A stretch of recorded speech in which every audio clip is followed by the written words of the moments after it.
What's up, guys? Welcome back to a brand new F122 Career Mode Part 3 for race number 3 at Australia. And you know what? This is a track that I'm not looking forward to at all. It's a weird track for somebody to dislike, but I can't stand it. I've never liked Australia. Ever since I've started playing F1, which is like F1 2012, I think, I have absolutely despised this track. We don't get along together, and we have not been best friends at all. And that may not be the best recipe for a team that's so far 2 races into this season. You see us right here having to replace a part that just blew last week in Jeddah.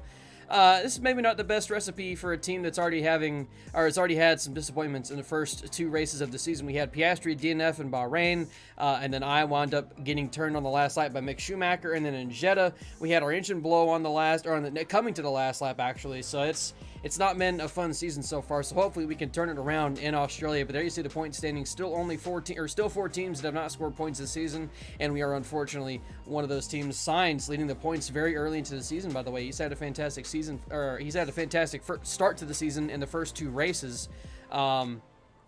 And then also here, we're once again checking the developments. We still have not had 1 development come on the car. It's been 2 weeks, and we have not had 1 improvement made. So we're hoping this time we have, I think, 2 or 3 that could come in before we get into this weekend in Australia. Yeah, I believe it's 2 that we could have before we get into this weekend in Australia. And we are hoping to have both of those. I believe both of those are parts that have already failed. So we should 100% guaranteed get those. And if we do, we will finally have our first improvements to our car this season. And actually, speaking of developments as well, I'm going to start at some point, might be very soon here, might be the next episode, where I'm going to try and not make so many developments at once. We don't want to develop this car so fast, even though we've had them all fail so far. We don't want to develop it so fast that we wind up completely blowing away the AI and blowing away their teams. So I'm going to make it a role where I have no more than 5 improvements going on at once. That'll probably start in the next episode, like I said. But anyways, let's prepare ourselves to get ready for the week heading to Australia. We got a bunch of different activities we can select here, and we wind up choosing a funded team event, a sponsor event, and also a driver promotion filming and a sponsor advertisement for our drivers as well, to try and improve our acclaim and improve our money a little bit. We're at, I think it just said $400,000, which is not a very good place to be at. Yeah, $450,000, not a very good amount of money to have currently to keep our team running and to be able to upgrade some developments to our departments at some point this season as well. So we have to find something that'll get us more money and more acclaim as well, which will help us get more money when we get sponsorships available, which we still have not unlocked. But there you see there, just a moment ago, we got our first part, and there's our second one as well. We finally have some improvements made to this car. Will they really do much? We'll have to wait and see. I don't know if it's going to affect us that much right away. We certainly, it didn't affect us enough to pass McLaren, which is right in front of us, so we're still a bottom 3 team, but we have finally gotten some improvements, and that is something that I can be happy about. Now we just got to hope the next ones that we make don't fail, and we don't have to go through with repaying for them again and all that kind of stuff. But then we choose here to do an average speed zone in Australia, and this was terrible. This was absolutely abysmal. You see that I fail over and over and over again until I finally complete it. But right there, we were 91 miles an hour. You need a 92 mile an hour, and then here I completely go off the track. I lost the car so many times, that little section right there. This was not a very big fan of me, or I was not a very big fan of it, however you want to say it. But we finally crossed the line this time, and we get just barely over 92 miles an hour, and that's that. You know what? At that point, I said, that's the best I can do. Screw it. We take it. We take the bronze. We don't get the gold, but we get the bronze at least. We get an extra 250 acclaim, $25,000, which is more than we had before. But anyways, we get ready for the weekend in Australia, and we start first practice, and I see that it's raining immediately as I'm loading in, and that's something that I'm not very happy about at all. But I'm hoping that maybe it's only going to be rain in first practice, because I have a feeling that a combination of a track I can't stand and then also add rain into the mix as well, it would be an absolute recipe for disaster, and it would not be a very fun time for me. So I hope that first practice is the only session we have to deal with rain. But we look immediately at the programs that we have for this weekend, and then we also want to go check the weather as well to hope and see that we don't see rain for the rest of the weekend, and we see rain for the rest of the weekend. As you can see, it projects that all 3 practices are going to be sunny, which first practice is obviously not sunny. But then for Q1, Q2, and Q3, and the race, all say rain. And immediately, I knew I was not going to have I already knew I was not going to have a fun time here in Australia, but I knew really now that it was not going to be a fun weekend for the 3rd race of the season. But we come through to begin first practice with our Trek acclimatization, and I knew right away, based on how this went, I had to do 2 laps to get the goal complete. I knew right away, based on the way this went, that we were not going to have, it was going to suck this weekend. if there was any rain involved in any other sessions, especially in the race, which it seems like it's guaranteed to be in the race. So I already knew I was not going to enjoy myself in the race this weekend, but at least for qualifying, we head straight into it. And at least for this first round, it's going to be dry on track. Thank goodness we get to get out and at least have one dry session in the weekend. I also should mention as we head into qualifying that I did fix the recording issues that I had previously, where it was super grainy on the screen. The bitrate wasn't good. We finally got that fixed. The recording looks much better now. I apologize if there's any frame rate issues throughout the video. I'm still trying to tweak with it, and I noticed there were some points in the video, some points in the recording where the frames are not great. I tried to make sure those were cut out, but sometimes I just couldn't have them cut out. So I'll try to have those fixed for episode 4 in Imola. But either way, we get on track for our first session and our first run in qualifying, and immediately I knew that we were going to have to get on track and just enjoy this 15 minutes of sunshine. So we did just that, and the first run to go through dead last. So you know, not a great lap to start off at all. We're 2.8 seconds off the pace of the first run, and I knew immediately we needed to get back out on track and just get a better run in. So that's what we do. We go out on track for our second run of the afternoon here in qualifying, and already through the first sector, we're up by 3/10. And that's a pretty good, almost 4/10 actually through the first sector. So that's a pretty good gain. And then through sector 2, we're at 5/10 here, but then we gain a ton of time through this section, and we go up to 8/10. So now we're having a flying lap. Now it's 9/10 as we cross the line, and we go up to 14th in the standings in Q1. So that's a much better run than we had on our first time out on qualifying. But we go back out for a third run again. I knew that 14th may not hold up, and it didn't hold up. We were down to 20th. We crossed the line this time after our third run, and we're 14th again. So we make it through to Q2. For the second time this season in 3 races, which is pretty impressive to say. Our teammate Piastri, unfortunately, down in 21st place, 6/10 off of us, so that's extremely unfortunate. But here we go for Q number 2. And I noticed already the clouds. You could see it on the camera here. It was much more cloudy outside. We also only had 1 set of soft tires left that weren't used. We used 3 of our 4 sets in Q1, so I knew this was potentially our one run, both on tires and on the weather as well. So we immediately go out on track. So does Hamilton as well. And we get out on track to start our first run as quick as possible, try and beat this rain, because you can see on track it looks super cloudy out here. It does not look like it's going to stay dry for very long, so we try and complete this lap as fast as we can. And then right away I noticed I actually had Leclerc behind me until that yellow flag right there. He actually right behind me went off track, and you can see he just lost the front end of his car, so that's going to be an unfortunate moment for Leclerc, who may not get a good lap in Q2, but we're still trying. We go through that sector one more time, that little section right there that I hate, and we cross the line second, 8/10 down from Hamilton, faster than Leclerc. And then I get back into the garage, and I see that I have done 6 minutes of damage to the car.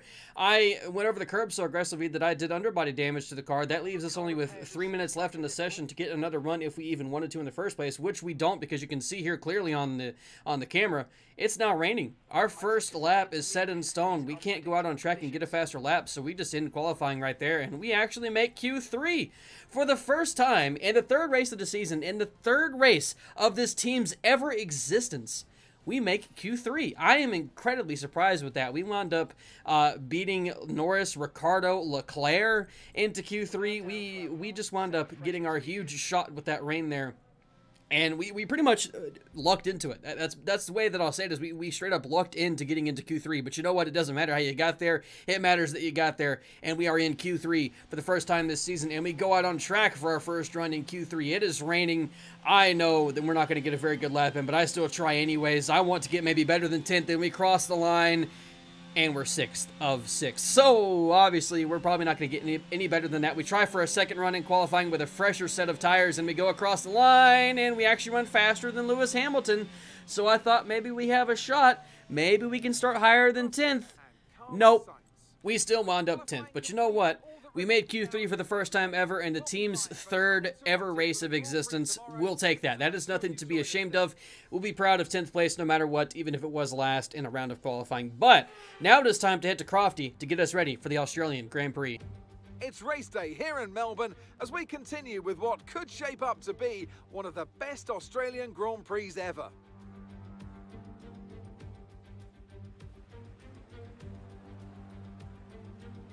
We're a stone's throw from the enormous Port Phillip Bay for today's race at the 3.28-mile Albert Park circuit. It's a bumpy racing surface here, and the 14 corners could prove especially difficult in the wet conditions. So watch out for a safety car at some point during this Grand Prix.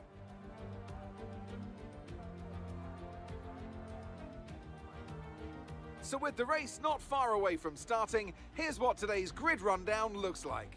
Sergio Perez will lead us away from pole position, just ahead of George Russell, who starts this event from P2. Considering the rest of the grid, we have Sainz, Verstappen, Fernando Alonso and Bottas, Gasly, Hamilton, Magnussen and Cook, Norris, Ricciardo, Mick Schumacher and Leclerc, Ocon, Tsunoda, Sebastian Vettel and Lance Stroll, Joe, Albon, Oscar Piastri and Nicholas Latifi. And now it's time to head down to the track. It's not going to be plain sailing for our drivers today, although with the sky falling as it is, perhaps sailing isn't too far from the truth. Natalie Pinkham, good to have you with us here today. Your thoughts? It is a touch damp, isn't it? As a driver, there are three big things to worry about when racing in these conditions: standing water, tyre temperature, and visibility. Judging distance to the cars around you is really tricky when you're driving through the vast amounts of spray that these wet weather Pirelli tyres kick up.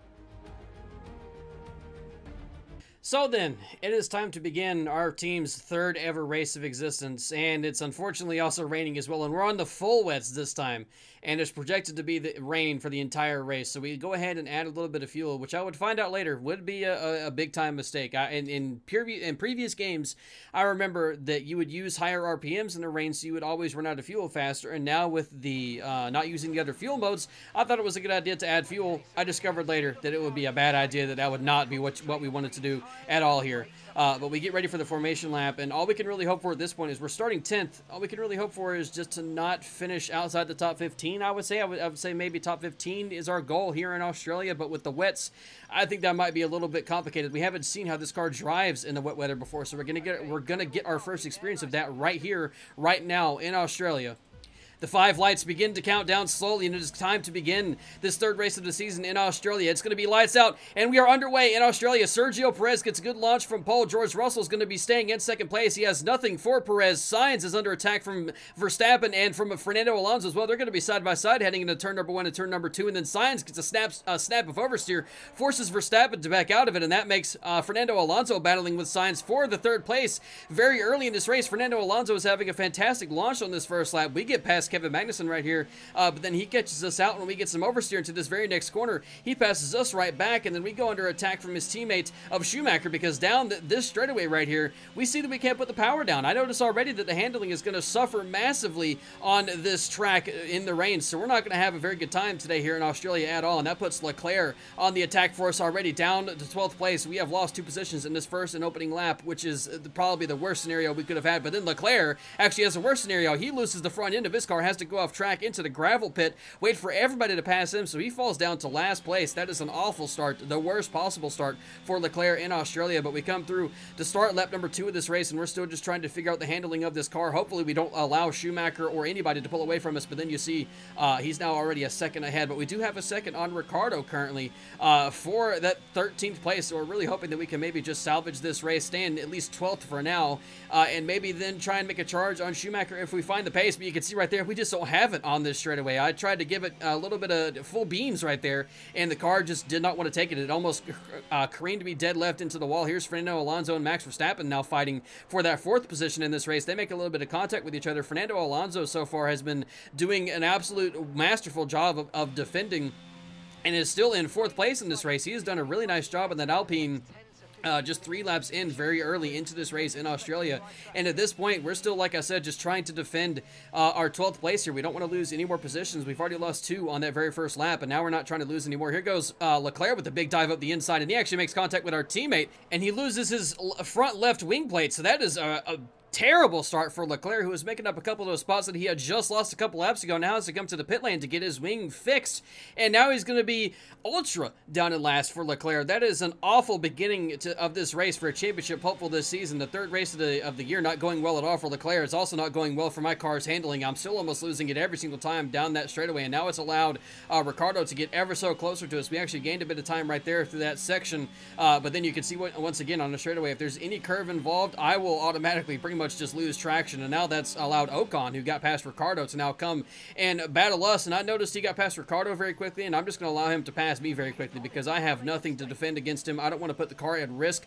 of trying to push too hard to defend against that Alpine. If his teammate, by the way, is still fighting for that 4th place in this race. So we know that Alpine has got some pace here in Australia, and I don't want to let him ruin my race. And we almost ruined our own race right there off the last corner. Over those curbs, there was no traction at all, and now Ricciardo has his best chance to pass us, and then we go to cover that, and he makes a bold move to the inside of us, but then didn't actually send it, so we cover off that position once again, and then we actually maybe forced him into an awkward line, and he lost a bunch of time out of that. Had to catch the car through the first couple of turns as well, and that gives us once again a comfortable gap back to Ricciardo, who would then gain some of that time back on this straightaway because we still can't put the power down on it. But then his teammate Lando Norris would actually go for 360. He would spin into the gravel pit, lose a couple of spots out of that, and then would come back on track right in front of us. So unfortunately, we can't take advantage of that, but we do get into a McLaren sandwich now, and we're still just trying to defend from his teammate of Daniel Ricciardo, which is pretty much who we've been fighting with the last couple of laps at this point in this race. But now it's Charles Leclerc who sets the fastest lap of this race at this point, so maybe a little bit of a rebound coming for Leclerc. And actually behind us there's a yellow flag,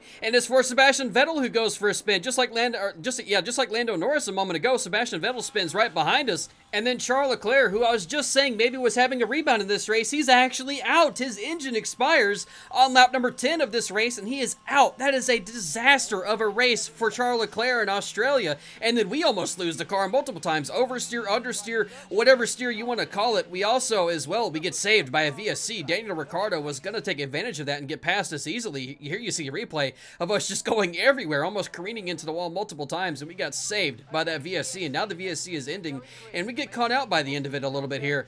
Ricciardo is pretty much on our rear diffuser at this point, so we're hoping that our tires are warm enough here for us to try and defend from Daniel Ricciardo off this final corner.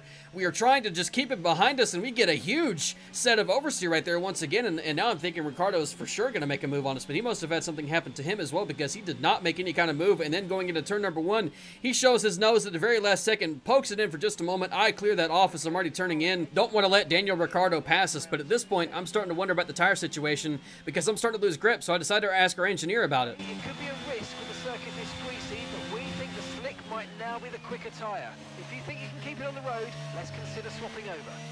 What? Our engineer just said when the track is still wet and it's still pouring down rain that he thinks the slicks are the fastest tire. This team, it hurts my brain, but let's ask him one more time. Borderline, mate, but if I were you, I'd come in and change tyres. I'm just not sure we're on the right ones for these conditions anymore. Okay, so he goes from saying I should be on the slicks to then saying not sure we're on the same set of tires, or the right set of tires, and then actually right behind us, Ricciardo.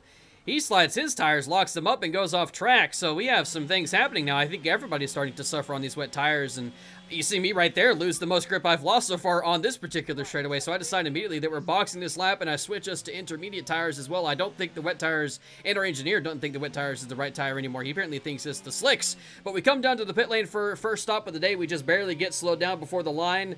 And then as well, I checked the tire deg. I think it said 60% on the left rear there. I've destroyed these tires. So we also get a purple turn in as well. We've done that a lot this season. I think every pit stop so far we've been purple, and it's once again a 2.4 second pit stop. This team, we might have things going wrong for us. The one thing we don't have going wrong for us, though, is our pit crew. They have been blistering. Every pit stop we've had this season has been 2.4 seconds, so that is fantastic stuff from the pit crew there. Let's hope that continues throughout the rest of the year. But then immediately, we checked the tire temperatures on these, and I noticed that they're not cold, which is really surprising to see. I thought we would get out on track and suffer with cold tires on a wet track, but actually, I guess the wet tires and the intermediate tires, they come onto the car with already temperature in them, thank goodness. So we do get to survive with that at least, but we're just trying to survive on this outlap here and hope that we can maybe try and gain some time and gain some positions out of pitting early for the intermediates. Here's Lance Stroll, who was just behind us after Ricciardo went off track, and for his pit stop, he gets a really good stop, and then we are just going to come out of the pits, or he's going to come out of the pits just in front of us, but we actually get around him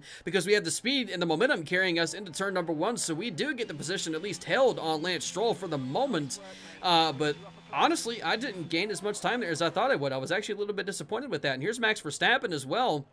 He went on the intermediate tires a couple of laps early. He was able to overtake Russell and Sainz, and it was all over his teammate Perez for the lead of this race. So a second race in a row, we have teammates fighting for the lead, and then actually a lap later, Russell retires. He just came out of the pit lane a couple laps ago, and he's out of this race now too. He's had a mechanical failure. So George Russell was on pace for a podium in this race, and now that's a VSC once again. But Russell, that's a huge disappointment for him. He was running better than his teammate. He was on pace for his first podium of the season, and unfortunately, his race comes to an end very early here in Australia. So that does help us out a little bit, though. We get to run under the VSC. Get to keep Stroll behind us for a little bit longer, and you can see we had actually about a 2-second gap on Stroll, and then I completely choked at the end of the VSC, and it allowed him to catch, a couple of seconds there. He's only behind us now by 0.3, now half a second as we go through this final corner, and Lance Stroll is looking to attack us for the first time since he got behind us with that mistake from Ricciardo. As well, something I should mention at this point as well, we're 19 laps into this race, and, Lando Norris spun in front of us, closing in on lap 10 of this race, and he is now 10 laps later, 17, almost 18 seconds ahead as I'm still losing grip. I have zero pace. I'm basically, I don't know if I'm necessarily holding up a train here because I keep about a second in front of everybody behind me as Lance Stroll actually goes for a move, and then I cover it off. But at this point in this race, I obviously am showing that I have no pace at all on this wet tire and on this wet racetrack. We're 20 seconds behind Lando Norris now, 21 seconds behind him. We're losing time incredibly fast, and so Stroll decides to make a move to the inside here, and I realize I probably don't have any pace for the Aston Martin driver, so I decide to let him go. I don't want to fight him. I want to maybe get in behind him and see if we run any better behind a car.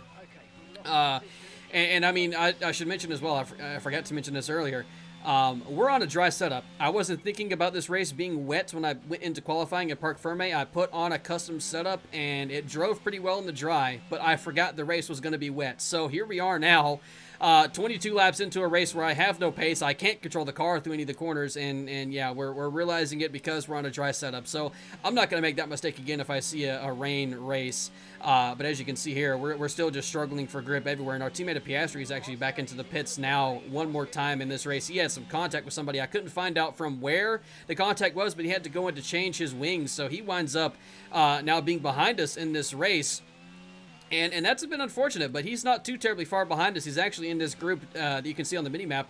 Not too far behind us. He's only a couple of seconds off, so we're on lap 23 now, and my goodness, I'm still losing control everywhere. I'm just trying to stay connected with Stroll to see if I can maybe make a move on him in the last couple of laps. And then I asked our engineer also about the weather. He says in 5 or 10 minutes he expects the rain to clear up. So I'm thinking at this point, maybe we can try a strategy call at the end of the race here and maybe try to get on the dry tires if the conditions call for it. And actually right here on lap 26, coming to 27, DRS gets enabled. So I'm thinking to myself, well, wait a minute. This track is still pretty wet. Why is the DRS enabled? Could there be a possibility of us changing to a dry tire for the end of this race? I didn't know if maybe you can use the dry tires with more water on the track now than in previous years. But we're going to make a call to our team and ask them if they think we should be on a dry tire. Right, we're no longer sure that these tires are the right ones. It might be time to come in and change. Well, that was very intriguing. The team feels like this time we should be on the slicks instead of calling it way before in this race when it was still pouring down rain. I basically see just very little rain coming down at this point. So I make the decision, let's go ahead and pit now. Come into the pit box, see if we can maybe get on those dry tires, and with just coming to go, if we can use any advantage there and maybe gain some time on Stroll. Or, I mean, to this point, the people ahead of us were ahead by 17 seconds. So at this point, we're just trying to do this to gain a position on Stroll, but get a good turn in. So not a purple turn in, but at least we get good, and we have a 2.9 second stop that time. So we lost 5/10 of a second in just getting good instead of purple. But actually, I made the big mistake of not thinking about the fact that the leaders were going to lap us. There goes Perez right there as we struggle for grip coming off the pit lane, and I have just completely destroyed our race. I didn't think about the fact that the leaders would pass us, and this actually would be our final lap of the race. It says lap 28, but we're really on lap 29, and so far this season it's either been another driver or it's been our team that have really hurt us and screwed us over, but this time it was me. I made the absolute choke of my career, the mistake of my career, and unfortunately we had a chance at the 13th place finish. It might have been 12th actually, because Stroll I think was in 11th, and we're now going to wind up finishing once again 17th. I think that's the 16th and 17th place finish now, the times we have been running at the end of a race. Here's Sergio Perez off the final corner. He's going to get his first win of the season, beat his teammate of Max Verstappen to the line, and that's a huge win for Perez to try and get back into this championship fight after the 3 races. But here we go to cross the line just ahead of our teammate at Piastri, only 7/10 behind us. We let Carlos Sainz go as well. I don't want to get into any kind of scrap with him. He finishes on the podium, and unfortunately, we come home to finish a massively disappointing 17th place. I have thrown everything away at the end of this race. I made a huge mistake, a massive blunder that has once again resulted in a bad finish. In typical fast choke fashion, I have thrown everything away and ruined our own race. Another superb Australian Grand Prix comes to an end then, and it's a thoroughly deserved victory.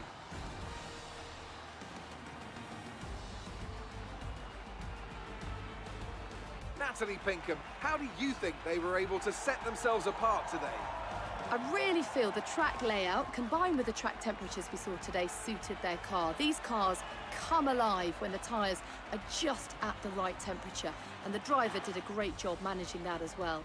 They just look so comfortable out there. It's like anything, it always looks so easy when it all just clicks.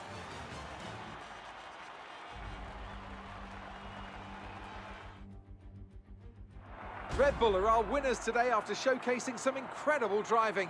There's been a huge push from them lately to stay competitive with the other teams, and they're certainly proving themselves.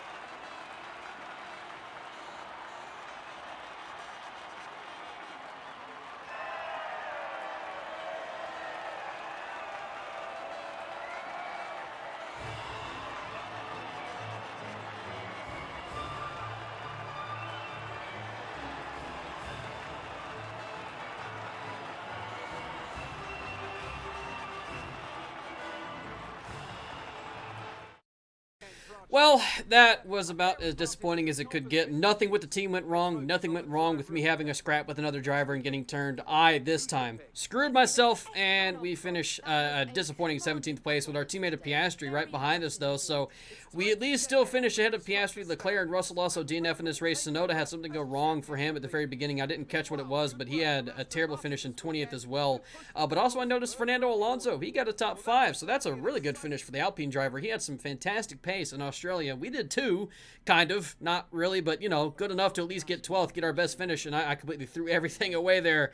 But we get to choose our first rival of the season. We get to choose between the two McLaren teammates of Ricciardo or Lando Norris, or then Zhou Guanyu, which I personally, I think that we should go with Zhou Guanyu. I don't think we're in a fight much with the McLaren drivers, so I decided to go with the Alfa Romeo rookie driver of Zhou Guanyu, and I think that we'll have a pretty good chance of beating him in our first ever rivalry of this My Team career mode. But I mean, just still a disappointing time in Australia. That one's gonna hurt for a while. It's gonna sting for a while. We had a chance. We were close to points, not time wise, but position wise. We were close to points, and I completely threw everything away there with a massive strategy mistake. But we're looking again at all of our progress history. We had a couple of parts complete over the weekend, I think, so now we're only left with 2 in development. But we look at the points, it's super close up at the top. We got Perez and Sainz separated by 3 points, and then Verstappen as well at 45 points. Leclerc at 36. He just had a terrible Australian Grand Prix, so he lost out pretty good in the points there. But anyways, I want to thank you guys so much for taking the time out of your day to watch this episode, the 3rd episode of our first ever My Team career mode. I can't wait to see where this series goes, like I said, with the storyline and everything that I have planned to put in it at some point. But yeah, if you guys could throw a like onto the video and hit that subscribe button as well, I would appreciate it a ton. The like button, the comments, all that stuff, that really helps the algorithm a ton. So I would appreciate you guys doing that if you could. Anyways, I want to thank you so much for watching. Have a great rest of your night, evening, day, morning, whenever you're watching this. Thank you so much for watching. I'll see you guys next for Imola. Goodbye.